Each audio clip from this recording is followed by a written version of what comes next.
Today, we've lost celebrities who brought joy to our lives through their talents, smiles, and memorable moments.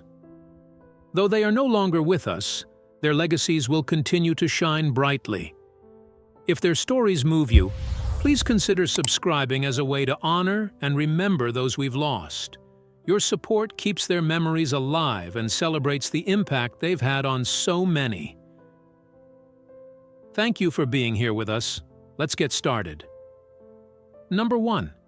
Today, we remember Kelly Miller Alexander Jr., who passed away at the age of 75. Kelly was a dedicated leader and a well-known figure in North Carolina. Born on October 17, 1948, he followed in the footsteps of his father and uncle, both of whom were civil rights activists. Kelly attended West Charlotte High School and the University of North Carolina at Chapel Hill. After graduating, he returned to his hometown of Charlotte to manage the family business, the Alexander Funeral Home. He also taught at several local colleges. In 2008, Kelly entered politics and was elected to the North Carolina House of Representatives, where he represented the 107th District. He continued to serve his community in this role for many years.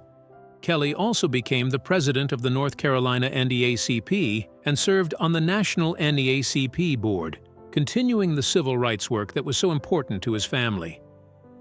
Kelly's legacy will be remembered for his dedication to justice and equality. He made a lasting impact on his community and worked tirelessly for the people of North Carolina. His contributions will not be forgotten. Number 2. Ayşenur Ezgi Agi, a 26-year-old American and Turkish activist, was tragically killed while protesting Israeli settlements in the West Bank. Born on July 27, 1998 in Turkey and raised in Seattle, Washington, Ayşenur was deeply passionate about standing up for human rights. She earned her degree in psychology and a minor in Middle Eastern languages and cultures from the University of Washington in June 2024. Ayşenur had been involved in social causes before, including the protests against the Dakota Access Pipeline. She was very active in pro-Palestinian movements during her time in college. She had dreams of studying Near East archaeology in graduate school. On September 3, 2024, she traveled to the West Bank to join the International Solidarity Movement, ISM, and support the Palestinian cause. During a protest in Beita, Ayşenur was shot in the head by Israeli soldiers after the crowd had begun to disperse. She was taken to a hospital where she was declared dead. Her death sparked outrage, with the U.S. State Department, Turkish Foreign Ministry, and other human rights groups demanding an investigation. Ayşenur's bravery, kindness, and commitment to justice will always be remembered. Her legacy will inspire others who seek to make the world a fairer place. Number 3. Paul Edward Goldsmith was a renowned American racing driver who made his mark in motorcycles, stock cars, and Indy cars. Born in West Virginia and later moving to Detroit, Goldsmith began his racing career by chance in 1946 while spectating a motorcycle event. He soon became a notable figure in motorcycle racing, achieving significant wins including the Daytona 200 for Harley-Davidson in 1953. Goldsmith transitioned to stock car racing, where he achieved great success. He won the USAC Stock Car National Championship in 1961 and 1962, driving a Pontiac for Ray Nichols. His notable achievements in stock car racing also included winning the final NASCAR race on the Daytona Beach Road Course in 1958. In the world of IndyCar, Goldsmith was recognized as the oldest living veteran of the Indianapolis 500 at the time of his passing.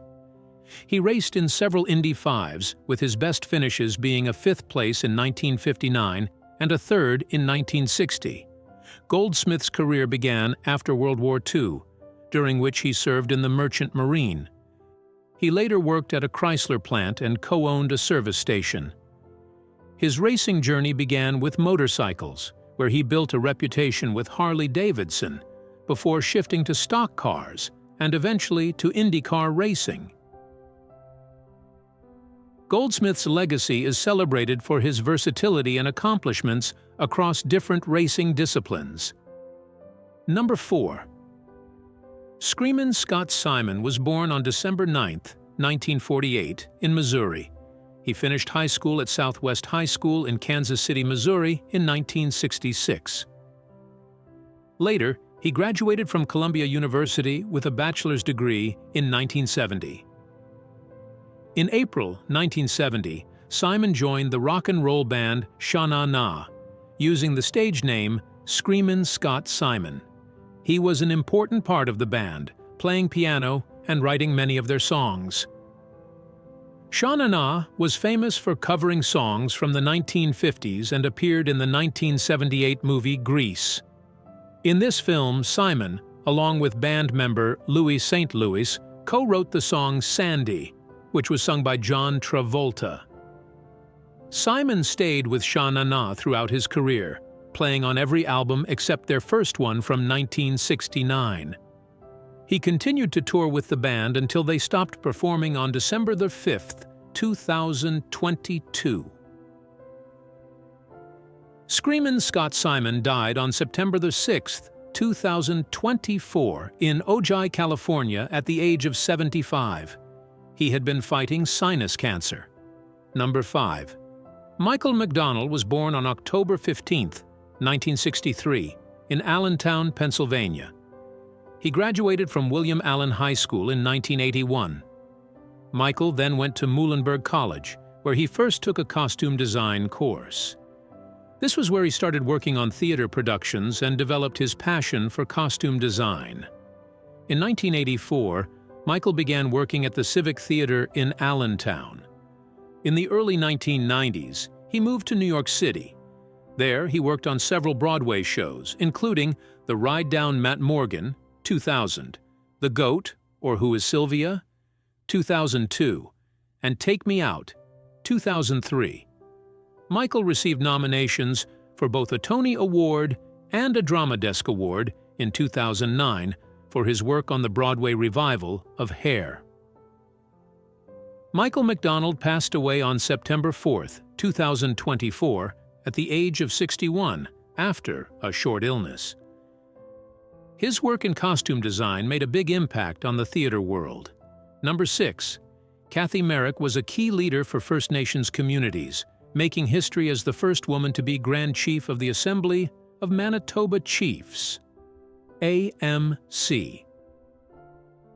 She was born in Manitoba and began her career as a counselor for the Pimicikamak Cree Nation in 2001. For 12 years, she worked on social issues, helping families and the elderly. In 2013, she became the chief of Pimicikamak Cree Nation. During her time as chief, she tackled youth suicides, set up new community programs, and pushed for a $55 million healthcare center. In October 2022, Kathy Merrick was elected Grand Chief of the AMC. She worked hard to improve the AMC's image, negotiate water and land claims, and push for a landfill search related to the 2022 Winnipeg serial killings. She also worked to bring back the Sioux Valley Dakota Nation to the AMC and addressed important issues like elder affordability, child and family services, addiction, homelessness, and justice for missing and murdered Indigenous people. In July 2024, she was re-elected, showing continued support for her leadership. Kathy Merrick collapsed and died while talking to reporters outside the Winnipeg law courts.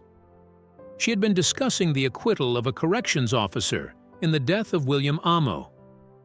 Despite immediate medical help, she passed away. Her death was met with great sadness. Leaders like Premier Wab Kinew and Prime Minister Justin Trudeau praised her dedication and compassion. Flags at the Manitoba Legislative Building were lowered to half-mast in her memory. Kathy Merrick's legacy is marked by her groundbreaking role as a female leader in Indigenous politics and her tireless efforts for her community. her work continues to inspire many people both within and beyond First Nations communities. Number 7. Derek Bosier, June 19, 1937, September 5, 2024, was a notable English artist who played a key role in British pop art. His work covevered a wide range of media, including painting, drawing, collage, sculpture, and later photography, film, and installations. Bosier's art often tackled current events and social issues with a blend of popular and high culture, using dark humor to explore themes like politics, technology, and war. Born in Somerset, England, Bosier studied at Yeovil School of Art and then at the Royal College of Art in London, where he was part of the pop art movement with artists such as David Hockney. His early work critiqued American culture and consumerism, as seen in pieces like The Identikit Man and I Wonder What My Heroes Think of the Space Race. In the 1970s, Bosier shifted from painting to other forms of art, including photography and film, but returned to painting later in the decade. He collaborated with famous figures like David Bowie and The Clash, contributing to their album covers and stage designs. Bosier lived in Houston and Los Angeles, influencing the art scenes in both cities. His works are part of major collections, including the Tate Gallery, the Museum of Fine Arts in Houston, and the Museum of Modern Art in New York. Bosier's art remains influential for its mix of critical commentary and creative expression. Number 8. Gustavo Garcia de Paredes, September 23, 1938, September 6, 2024, was a distinguished Panamanian educator and politician. Born in Tripoli, Lebanon, he moved to Panama, where he had a significant impact on education and public service. Garcia de Paredes earned his degree in philosophy and letters with a focus on universal history from the University of Madrid in 1962 and completed his doctorate there in 1963. He returned to Panama and became Dean of the Faculty of Philosophy at the University of Panama in 1970. He also served as the academic vice-rector of the university from 1972 to 1978. In 1978, he was appointed Panama's Minister of Education. He later managed the Colon Free Zone and the National Lottery of Charity. From 1983 to 1988, he was Panama's ambassador to Brazil. He was Dean of the Faculty of Humanities at the University of Panama before being elected as the rector in 1994, a position he held for 5 terms. Garcia de Paredes ran for the presidency of Panama in 1998, but did not succeed. He was also a vice president and then president of the Interoceanic Region Authority. In 2007, he led the Union of Universities of Latin America. He received several honors, including the Order of Alfonso X the Wise, Spain, and the Order of Andrés Bello, Venezuela. He passed away on September 6, 2024. Number 9. Mark Moffett, born September 7, 1949, was an influential Australian producer and pop star. He passed away in Nashville at the age of 74. Moffett began his career as the in-house producer for EMI Records in the 1970s, where he worked on the Saints' debut album, I'm Stranded. This album was significant in the punk rock scene. In 1980, Moffett gained fame as part of the band The Monitors. Their hits, Singing in the 80s and Nobody Told Me, reached number 1, 16 and number 32 on the Australian charts, respectively. The Monitors also featured Ricky Fatar, a former member of the Beach Boys and drummer for Bonnie Raitt. Throughout his career, Moffett produced notable albums for a variety of artists, including Tim Finn's Escapade, Jenny Morris's Body and Soul and Shiver, Mental. As Anything's Cyclone Raymond, Yothu Yindi's Tribal Voice, and Euroglider's This Island and Absolutely. A decade ago, Moffett teamed up with John Swan to form Kilo Band, continuing his work in the music industry until his death. As we reflect on these remarkable lives, we honor the impact each of these individuals made. Today we remembered Kelly Alexander, Asenair Ezgi Agi, Paul Goldsmith, Screan Scott Simon, Michael McDonald, Kathy Merrick, Derek Bosier, Gustavo Garcia de Paredes, and Mark Moffett. Thanks for watching. Please like, share, and subscribe. See you next time.